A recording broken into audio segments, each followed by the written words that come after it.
Hello, magandang araw. So makikichismis tayo na makikichismis. Alam niyo yung issue ni Sashna Laparan. So nag-leak si Yan Gasa nung parang conversation. Pakinggan nga natin, sabi nga din sa caption, no. Para sa mga naninira at nagpapakalat ng fake news, naway mabusog kayo. So, tingnan natin, no. Wait lang ha. Ayusin nga natin to. Ito yung leak na conversation.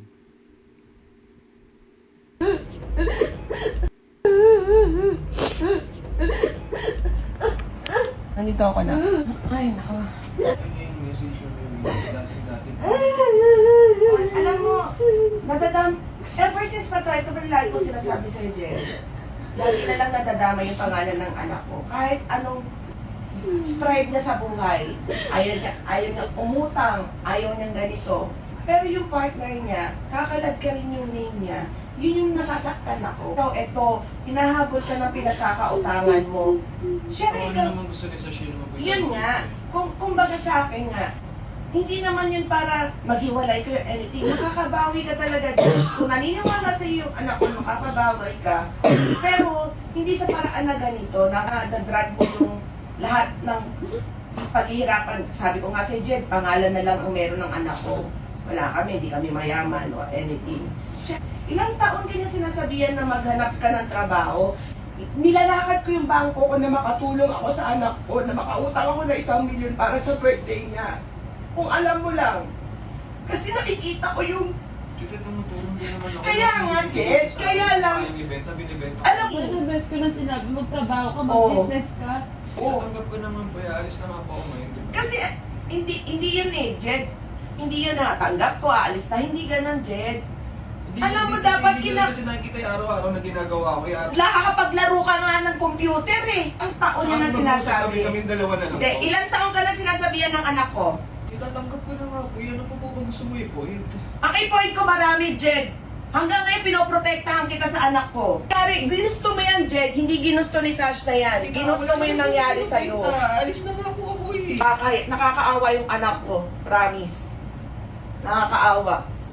Imbis na ikaw yung makakatulong.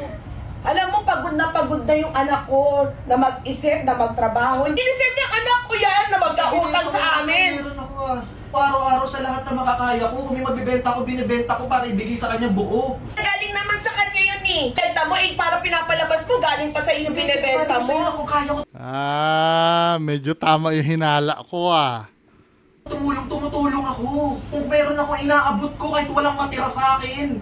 Natural yun, Jed. Na kung kailangan sabihin niya sa anak ko at ipamuka. Oo, pati anak ko nadadamay. Bakit Steven, nadadamay yung anak ko. Putang ina, alam ba nang nangyari? Pupuntahan siya rito ng mga ibang tao para singilin si Sasha sa utang mo? Nga hanggang ngayon, May 1 to 3, sabi niya, hindi ka pa nagbabayad. Pag hindi siya nakabayad ng 250,000, sabi mo ba kay Sash na kung anong gagawin ni Steve pag hindi ka nakabayad?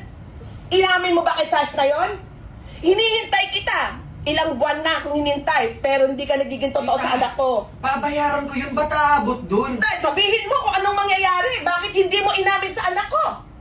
Ako hindi ko masabi sa anak ko dahil ikaw ang kami karapat na magsabi nun. Pero alam mo ano sabi ni Steve? Kukuhanin niya yung sasakyan mo. Kukuhanin lahat ng Wala kisasya. siyang sinabi sa akin ganyan. Oh, tinan mo? Wala siyang sinabi sa Kung akin anong meron si Sashna, kukuhanin niya. Bakit niya kukuhanin? Oh, syempre, siya ang nakalagay doon sa cheque. Ayun.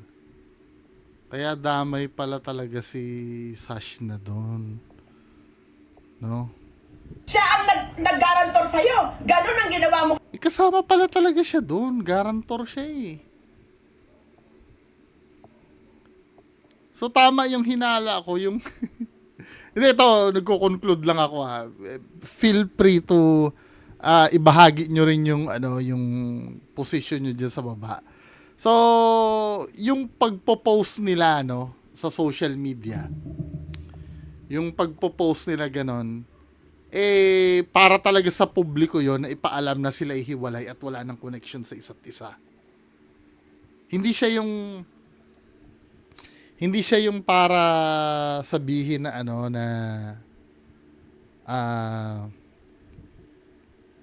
Yung talagang mahal nila isa't isa. Yung parang yung 50 million, ano ko na lang sa'yo. Hindi yun yung ganun eh. Parang notice to the public yun. Na, oy, wala na kami ha. Yung mga may utang dito, wala ako dyan ha.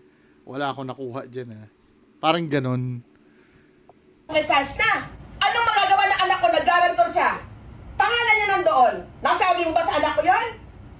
Tita, babayaran nga po yun eh. Ba't ko sasabihin kung babayaran ko naman? Inang bayad na yan. 2 years na yan sa kanya. Kung binayaran mo yan, nung nagka-1 milyon ka, binayaran mo siya na 1 milyon. Binayaran ko siya 500k, tita. Nung sinabi sa akin ni Steve yan, sabi ko kay Steve, hindi pa pala sa siya yung sinasabi mo, sige, magkaharap na lang tayo ng demanda na lang tayo, Steve. Pero ang masasabi ko lang sa'yo, walang kinuha yung anak ko sa pera kay Jen. Ako yung kinausap ni Steve. Sabi ko, ba't ako kinakausap mo? Eh kasi natatakot ako, mamaya magalit ka sa akin. Sabi niya, ang balak ko, pag hindi na bayaran ni Jen, yung 12 million ko, si Sasha na sisingilin ko. Tita, wala na kami ng anak mo. Hindi mo na kailangan dagdagan lahat. Kung kailan mapapahamak ng anak ko, tsaka mo sasabihin? Bakit papapahamak? Eh, hindi mo mababayaran, Jen! Kausap ko nga lagi. Lagi mong kausap pero hindi mo mabayaran! Tangina! Umalis ka na! Tangina ka, pahirapan mo yung anak ko? Hindi naman niya pinakailaman yung pera mo? Ikaw may kagagawan yan eh! Tapos yung anak ko magsasabi? Sirang-sira na yung pangalan ng anak ko! Pahiyang-pahiya na yung pangalan ng anak ko dahil sa'yo!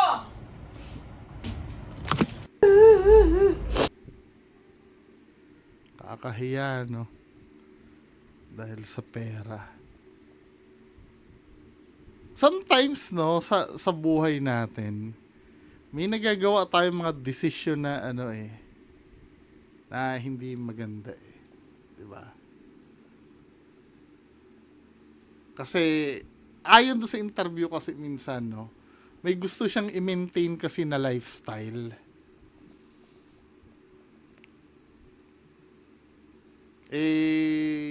Siguro sa kagustuhan niyang na easy money, no? Kasi sa totoo lang,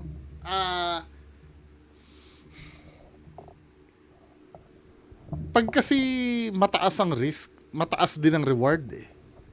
Kaya lang, syempre, yung risk kasi na yon, pag kinuha mo yon, sugal yun eh. No? Ito, ang nangyari dito, parang hindi nag-workout dun sa gusto nung lalaki. Tapos ayon dito, hindi pa daw naghahanap ng trabaho, Ang ginagawa lang magbenta.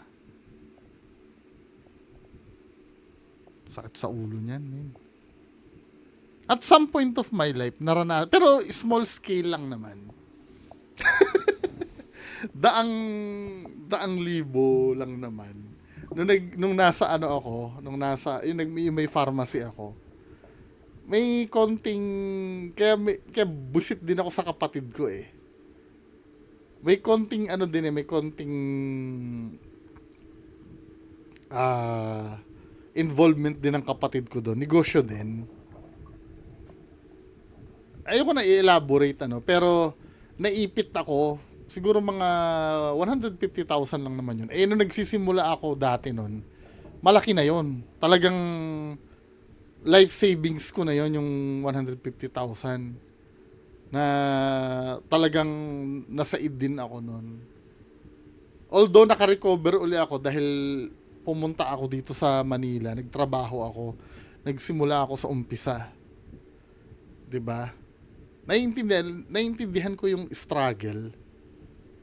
No? Pero iba yung gravity nito. Ito, milyones ang ang problema, narinig yun, 12 million. Tangina. Saan mo pupulutin yun, no? Tingnan nga natin history na itong boyfriend ni Sashna. Tingnan nga natin. Kasi alam ko, crypto ito eh. Hindi daw naghanap ng trabaho eh.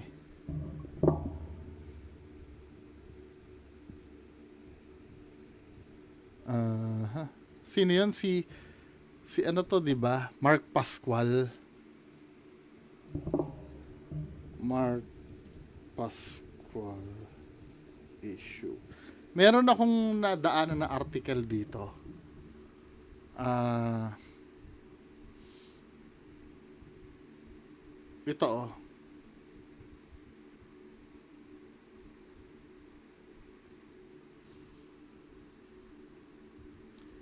Saan ko ba saan bang article ko nabasa yon? Ito mga bagong balita na to eh.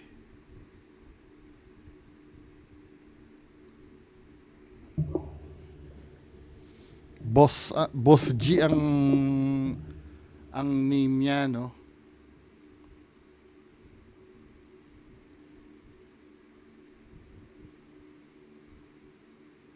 Ito. Dito sa Bitpinas. Celebrity influencers partner report 150 million crypto future trading loss. Internet influencer Boss G or Mark Pascual in real life posted on his personal FB account that he is now recovering after losing 150 million worth of funds, both from his and close friends and relatives investment due to future trading in cryptocurrency for the past 2 years. No? What's the significance?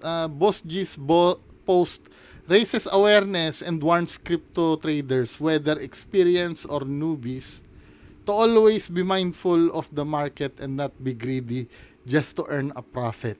Sabi niya ganon. Ano nangyari ba? According to Pascual, he lost control and did revenge trading daw because he wanted to bring back his abundant lifestyle after experiencing the lowest point in life and selling his established assets. Ayun lang. I had so much pero di pa rin ako nakontento at naghangad pa rin ako ng malaking pera. I'm not saying na iwasan nyo ang crypto. I just learn not to be greedy and risk only what you can afford to lose. There is no such thing as easy money. Ito kasi yung ano eh. Ito kasi yung minsan lason sa lahat eh. Yung easy money na yan. Kasi ang pera talaga no. Lalo na sa mga nagtatrabaho ngayon, alam nyo kung gaano kahirap talaga kitain yan. Iba yung lifestyle ko nung nag-aaral ako dun sa nagtatrabaho na ako. Nung nag-aaral pa ako, nung buhay pa yung tatay ko, yung part na buhay pa yung tatay ko ang allowance ko nun, isang linggo lang 5,000. Malupit ako nun dati. Hindi ko naiintindihan yung pera na, kasi nga easy money. Bigla na lang lilitaw sa ATM ko, may 5,000 na ako eh. Bigla na lang pagtingin ko, uy, may padala na si Papa, di ba? So, ang lagi kong ganon, kahit na may namamalengke sa bahay, yung katulong namin, kumakain pa rin ako sa labas noon. Di ba? Wala ako naiipon. Kung ano-ano lang yung binibili ko, yung mga walang kakwenta-kwentang bagay. Kasi hindi ko alam yung yung kung paano kitain ng pera eh. Nung nagkandaloko-loko na ang lahat, nung napilitan na ako magtrabaho, Diyos ko, kahit 10 piso yan, hirap na hirap akong ipambili ng kahit kailangan ko ng bagay. Halimbawa kung bibili ako ng let's say sabon na pampaligo, pipiliin ko na yung pinakamura. Alam mo, nagiging wise ka na. 'Di ba? Pag kasi ang pera kasi madaling kunin talaga, yan eh. Hindi mo makikita yung value nun eh. Lalo na yung marami sa amin, kadalasan naman ang nagiging problem yung credit card naman. Nung manager pa ako sa Ace Hardware noon, yung mga merchandiser doon, mga first time magkaroon ng credit card, lagi silang tinatawagan ng bangko sa store. Ako yung tagaharap lagi. Ako yung laging pinapagbantaan na na ipakukulong kung hindi ko daw ituturo kung nasan. 'Di ba? Kasi pag nagkaroon ka ng credit card, ang kalimitan, ang pinag-uusapan natin dito yung easy money ha. Ang nakikita kasing ano doon, ang sarap kasi doon, alam mo yung halimbawa bibili ka ng cellphone, no? High-end na cellphone. Biro mo, ikakaskas lang, oh. Wala kang ilalabas na pera, ha? Card lang, ikakaskas mo lang, may iPhone ka na. Ganun kadali. Pag may credit card ka, di ba? Wala nang kiyaw-kiyaw, basta gusto ko nito, kaskas. Pero hindi nila naiintindihan yung ano yung responsibility nun, yung pagbayad. Doon nagkakaroon ng problema Kung titingnan mo nga naman kasi yung presyo nung let's say iPhone, no? 1,000 a month lang, kayang-kaya, 1,000 a month lang. Pero yung halimbawa nagagamit mo na yung iPhone mo, luma na, wala ka nang ganang bayaran yun 'Di ba? Lalo na pag may dumating ng bagong model, nasukob na yung yung model nung iPhone mo. Wala ka nang gana ba? Doon nagsisimula silang hindi na makapagbayad. Kaya resulta mababaon sa utang, ganyan, 'di ba? Ayun ang kadalasan, yung lifestyle kasi, yung sarap kasi ng buhay na marami kang pera, yun kasi ang nakakalason dun Nakaka-addict kasi yun. Yung masarap na buhay. Dapat talaga ma-realize mo na bago mo ma-achieve yung sarap ng buhay na yon, may pagdaanan ka munang butas ng karayom. Tandaan nyo yung mga mayayaman na nakikita nyo ngayon, hindi naman automatic yan na tuwing mayaman na agad yung mga yan. May pinaghirapan pa rin yung mga yan. Di ba? Kaya kayo, yung mga kaidaran ko dyan na bata pa, ipon. At wag mag-rely sa easy money. For example, may na-addict sa scatter. Oo nga naman, pag tumama ka doon, malakihan, madali lang. Pero lagi bang ganun yon? 'Di ba? Mas mabuti na yung yung maliit man pero consistent yung dating ng pera. Alam mo, may trabaho ka, hindi ka nawawalan ng trabaho, mas okay na yung ganun. Kahit pa sabihin mo minimum ang kinikita mo, at least sigurado ka na may marireceive ka buwan-buwan, hindi yung susugal ka sa isang bagay na malaki nga reward pero hindi ka sigurado kung papatok yun. Pero sometimes may sumusugal talaga na nagiging successful 'Di ba? Ano ba ang lesson na maaano natin dito? Matututunan. Yun nga yung pagkakaroon ng easy money. Totoo naman na may easy money. Sabi niya kasi dito, there's no such thing as easy money. Totoo naman na meron talaga easy money. Kaya lang yan ay talaga, 1 in a million. Yung for example, nakapangasawa ka ng mayaman. Hindi naman lahat ng tao ganun ang mangyayari sa buhay. 'Di ba? Or tumama ka sa loto. May nangyayari naman ganun. Pero yan ay blessing galing sa Diyos yan. Hindi yan yung hinahanap. Ito yung mga bagay na hindi mo hinahanap ito Kusa yan darating ng hindi mo siya inaasahan. 'Di ba? Pero kung gusto mo talaga yumaman talaga, yung legitimate na pagka-insurable, pagtatrabahuhan mo talaga yon. Dadaan ka talaga sa butas ng karayom doon. Hindi yun madali.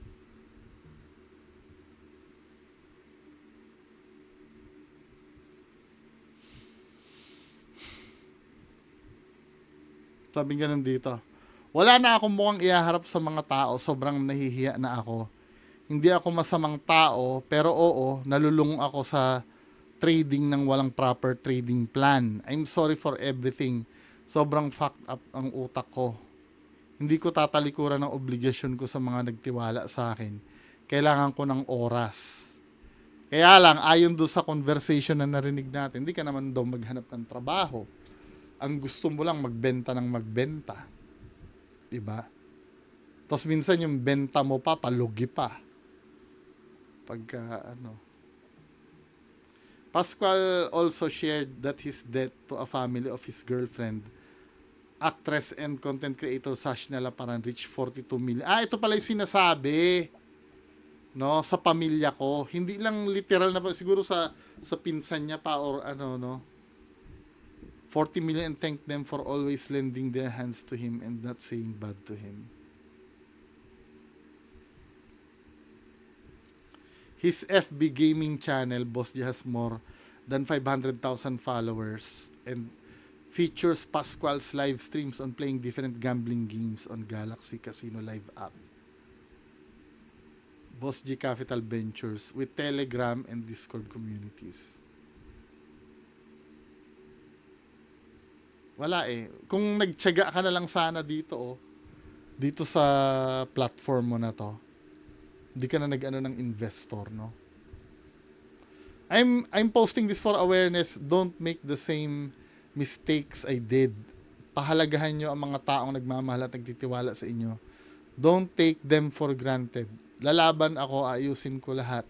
Hindi ko tatalikuran ng obligasyon ko sa mga taong nagtiwala sa akin. At babawi ako sa inyo. Babalik ako sa taas. Gagawin ko lahat.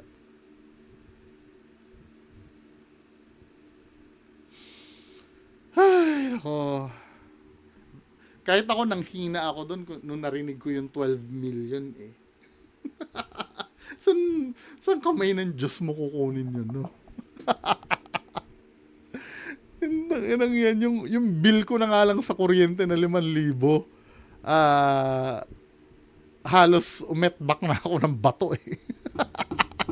Yan pang ano na yan, yung pang 12 million na utang, no? Tapos pinipressure ka pa magbayad sa lalong madaling panahon. Di ba? Kung ako, magpapakulong na lang ako. Pakulong na lang ako doon. At least sa kulungan,